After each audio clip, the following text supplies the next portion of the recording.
setelah saya riset gitu ya, pertama saya pilihkan yang masuk JI 70 supaya tidak terjebak di ilikuiditas. Maksudnya di saham-saham yang belinya susah, jualnya apalagi gitu ya.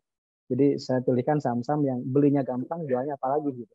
Jualnya lebih gampang lagi gitu. Apalagi kalau lagi cut loss lebih mudah karena Iya, masuk iya. gitu. Karena kan saham itu singkatan, Om Umar. Selalu antara Apa hijau itu? atau merah. Selalu antara hijau atau merah itu saham kan. Jadi ya Nah, kalau nggak harusnya ini hijau ya memang merah hebat gitu. nih bikin pantun-pantun singkatan-singkatan ya. Hebat Betul, beliau supaya ini. mudah diingat aja ya, saham itu selalu antara hijau atau merah. Hijau itu naik atau itu kuning, merah itu ya turun gitu. Jadi semua tren terangkum dalam istilah saham. Selalu antara hijau atau merah dan kita harus mengikuti pasar. Karena pasar pun singkatan, pastinya selalu akan benar. Market is always right. Pastinya selalu akan benar. Jadi ikuti aja ya. Sekarang lagi rame apa? Maka saya tadi minta Kang Bos momentumnya apa. Om Alek tolong Iya, bantu iya, dari teknikalnya. Itu sebenarnya kan supaya pasar tadi ya, mengikuti pasar. Pastinya iya. selalu benar gitu. Nah pertama energi lagi mau naik nih ceritanya karena udah kemarin turun. Biasanya kan Mhm. nggak selamanya. Di dunia itu nggak ada yang selamanya ya. Jadi teman-teman jangan khawatir. Nggak ada yang selamanya di dunia itu. Nggak akan selamanya uptrend, nggak akan selamanya downtrend, nggak akan selamanya sideways. Semuanya dinamika sesuai dengan Islam Citato, life is never flat gitu ya, hidup tidak pernah datar. Pertama, energi itu kita pilihkan tiga ya, INCO, AMTM, UNTR. Nah, kenapa memilih tiga ini? Karena masih ada kaitannya dengan batu bara, nikel, dan emas gitu. Dan juga isu mobil Oke. listrik lagi ramai juga kan.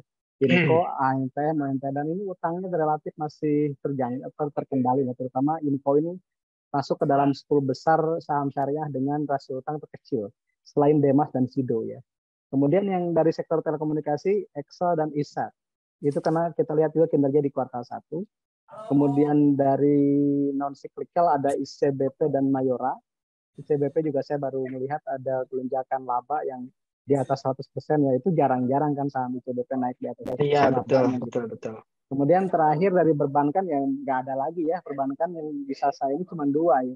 Kalau nggak BRIS, BTPS ya. PNBS dan BANK belum saya bisa kita rekomendasikan karena masih fluktuatif dan juga masih BANK kalau nggak salah masih rugi ya. BANK masih rugi dan Iya. PNBS pun growth-nya kurang menarik begitu. Ya nggak ada lagi cuma dua. Kalau nggak BRIS ya BTPS. BRIS meskipun sekarang lagi diuji dengan ransomware dan lain-lainnya. Iya. Tapi secara Baru mau kinerja bilang. secara betul. Secara laba bersih sih oke-oke aja. Iya. Nah, ini data yang diminta oleh Om Alex tadi saya sudah buatkan. Uh, jadi datanya ini berdasarkan Q1. Jadi masih update nih ya. Ada year on year revenue, kemudian year on year net profit, ada return on equity, ada PBT dan PAT. Jadi UNTR ini secara tahunan pendapatannya tumbuh 25%-an, profitnya tumbuh 23%. ROE-nya masih di atas 20%, PBV-nya memang di atas 1, PR-nya masih di bawah 5. Silakan. Ini lebih menarik.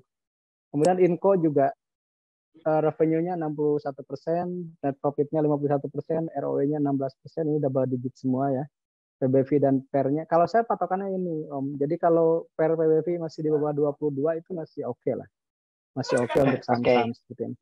Karena ada Graham number kan istilahnya. Kemudian BSD juga Siap. tadi dibahas sekilas ya, BSD Bumi Serpong Damai. Saya juga menemukan ini ada sebuah yang atraktif dari sisi laba bersih. Naiknya di atas 100%. Kemudian pendapatannya tumbuh 42%. Tadi juga disinggung oleh Mas Krisna ya. Kemudian ROE-nya juga double digit 10%-an, PBV-nya masih di bawah 1, PR-nya masih di bawah 10. Saya kira properti ya masih murah lah untuk BSD. ISAT. Nah, ISATnya harus hati-hati sebenarnya. Kenapa ketika saya baca lagi ISAT itu laba bersihnya bukan karena operasional, tapi apa ya, pendapatan lain-lain itu penjualan tower atau One, apa saya baca ya. one time Karena gain gitu ya. iya betul, karena gini Om Umar, ISAT ini kan janggalnya, coba lihat, the revenue-nya cuma naik 9%. Jadi pendapatannya cuma tumbuh 9%, tapi net profit-nya 600%-an. Itu kan agak janggal ya. Jadi pas dilihat lagi, oh ini ada penjualan sebagian asetnya gitu. Tower atau nggak salah. Saya belum baca detail lagi ya. Tapi secara ROE-nya memang naik lah 12%-an. Kemudian PBV dan PR-nya juga masih untuk saham-saham telekomunikasi masih Oke. relatif kita sebut murah lah atau sebut rendah gitu. Ada Mm-mm. juga ICBP ya. ICBP ini juga menariknya net profitnya tadi ya di atas 100%, revenue-nya di atas 10%. Karena kalau saham yang sudah jumbo begini kenaikan di atas 10% itu sebuah prestasi. Kenapa? Karena memang besar gitu apa modalnya gitu ya. Jadi Betul. misalnya gini, 10% ICBP dengan 100% katakan mohon maaf ya, hoki. Pasti masih gede 10% ICBP kenaikan dari sisi nominalnya, value-nya. Kalau misalnya dari persentase mungkin aja kecil, tapi kan kalau dari nominal yang itu yang ini misalnya 1 triliun, yang sana mungkin 100 miliar itu bukan. Iya, oke. Mayora seperti itu juga boleh dicek, dan terakhir BRIS. BRIS ini karena saya dipilih antara BTPS ya mendingan BRIS lah. BRIS ini secara profitabilitas tahun ini sangat menarik ya. Tahunannya tumbuh 18% untuk pendapatan dan laba bersihnya tumbuh 48%. ROE-nya di atas 15%, PBT-nya 2 kali dan PER-nya 13 kali.